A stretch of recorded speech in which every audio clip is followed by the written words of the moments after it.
खबरें छपती हैं, मैं अपनी एनालिसिस करता हूँ फैक्ट्स पर। I don't go bye there reports. मैं ज़्यादा इनको अहमियत देता नहीं हूँ, पर मैं आपको सिर्फ इतना बताना चाहूँगा कि आज जो है पाकिस्तान जो पब्लिकली कह रहा है वो एक बात है, अदरवाइज़ पाकिस्तान जो बैकडोर में या मतलब पब्लिक के उसमें नहीं बोल रहा है, सऊदी से, ईरान से, वो सब पाकिस्तान की बात मान रहे हैं और इज्जत कर रहे हैं। मैं ये आपसे कहने की कोशिश कर रहा हूँ, क्योंकि ईरान को भी देखिए, एमओयू जो है, एमओयू को उन्होंने नाम ही दिया है इस्लामाबाद एमओयू। जी क्या हाल चाल है सब भाई? ठीक ठाक है, अल्लाह पाक सबको खुश रखे, आबाद रखे। अच्छा जी, ये आप जिन जनाब को सुन रहे थे इनका नाम है प्रवीण साहनी। ये इंडिया में तजियाकार है, दफाई तजियाकार। ये वार पे डिबेट करते कुत्ते हैं और अपने उन पे जो अपने उनका अपने समझ होती है उसके मुताबिक ये बताते हैं कि ये किधर जा रही है किधर।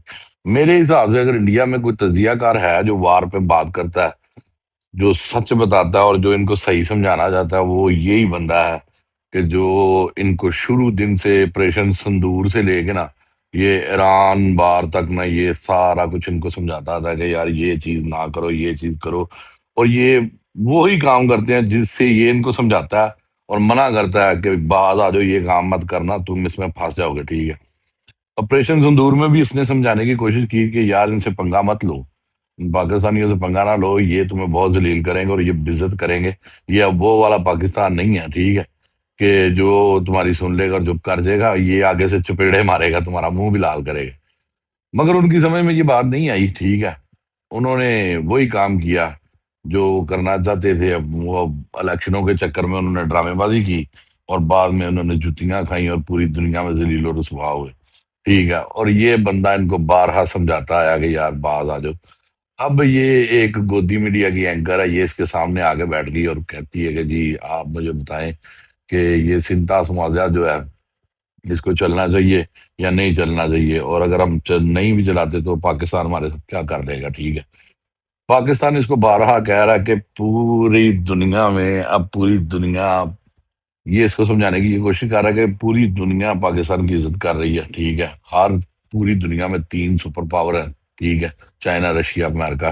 ठीक है, वो तीनों ही पाकिस्तान से बात करना चाहती हैं और पाकिस्तान का जिस पे दिल आता है उससे बात करता है, जिससे दिल नहीं आता वो नहीं करता। ठीक है, और लिहाजा तुम्हारे मुंह पे तो कोई थूक भी नहीं रहा। सुबह शाम ये दौरों के चक्कर में पड़ा रहता है मोदी। ठीक है, जाता है आता है, जलील हो गया था अपनी अवाम की, या तो जुतियां खा रहा है, इंटरनेशनल मीडिया से जुतियां खा रहा है, मगर वो बाज आने को तैयार नहीं है। वो इसको समझाने की कोशिश कर रहा है कि आने वाले दिनों में पाकिस्तान ही वो मुल्क है जो तमाम मुसलमान मुल्कों की सरबराही करेगा। ठीक है, और ना इससे लड़ने की बजाय तुम्हारे पास वक्त है कि अभी तुम उसके साथ बैठ जाओ और बैठ के बात करो। मगर वो है कि वो इस चीज को समझने की कोई जरूरत नहीं समझते, वो कह रहे हैं। और मेरा ख्याल है ठीक है, ट्राइयां करते भी रहे, खानी तो इन्होंने जुतियां ही है। ठीक है, बाकी आप सुने, वीडियो को सुने, बहुत अच्छा बंदा है, बड़ा अच्छा तजिया करता है। आप इसको सुने, आपको समझ में आएगा कि पाकिस्तान का जो अब ट्रैक हो वो किस साइड को जा रहा है। बड़ा अच्छा समझाने की कोशिश कर रहा है, आप सुने इसको। आप कह रहे हैं कौन से फ्रेमवर्क की बात कर रहे हैं? देखिए, मैं बात कर रहा हूँ आपसे बहुत सीधी कि जहाँ तक पाकिस्तान है, पाकिस्तान इकलौता मुल्क है जिसके पास ऐसी काबिलियत है कि वो एंकर हो सकता है इस्लामिक फ्रेमवर्क का। पहले तो इसका मतलब क्या है, इस्लामिक फ्रेमवर्क का मतलब ही क्या है, ये देखिए।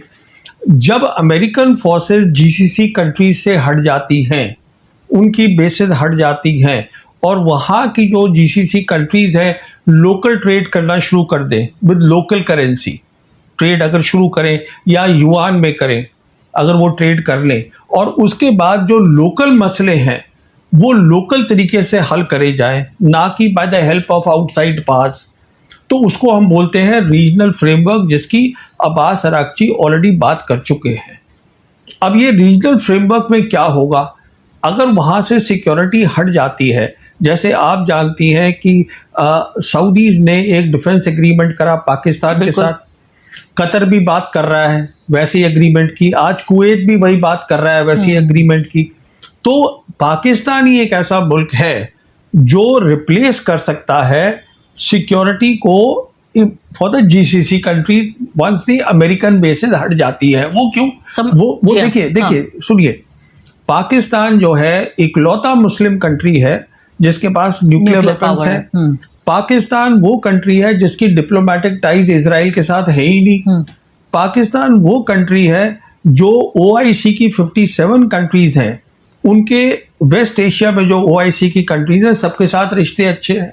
पाकिस्तान वो कंट्री है जो आज मल्टीपोलर वर्ल्ड में तीनों बड़ी ताकतें पाकिस्तान से बात करना चाहती हैं। पाकिस्तान वो मुल्क है जिसकी जो कन्वेंशनल कैपेबिलिटीज़ है, जहाँ तक वेस्ट का ताल्लुक है, जहाँ तक वेस्ट एशिया का ताल्लुक है, अमेरिका का ताल्लुक है, दे आर क्रेडिबल, वो बहुत अच्छी हैं। तो कहने का मतलब ये है कि पाकिस्तान, अच्छा एक बात आपको मैं और बताऊं, 17 जून को जब ये एमओयू साइन हुआ है, कई लोगों का इसका इल्म नहीं है कि 17th of June the MOU was sign. 23 जून को जो ईरान के प्रेसिडेंट है Pezeshkian, he made a visit to Islamabad. वहां पे उन्होंने कई बातें करी, बताया गया। मेरे हिसाब से सबसे इम्पोर्टेंट बात ये हुई होगी कि देखिए अब जो है एमओयू साइन हो गया है, ये फाइनल डील में तब्दील होगा तो एक रीजनल फ्रेमवर्क बनेगा, उसके लिए हमें एक एंकर चाहिए। तो जहाँ तक पाकिस्तान का ताल्लुक है, इसीलिए 14 और 15 जुलाई को, जब 8 जुलाई को डोनाल्ड ट्रंप ने फिर से लड़ाई शुरू कर दी, 14 और 15 जुलाई को field marshal Asim Munir he paid a visit to Turkey.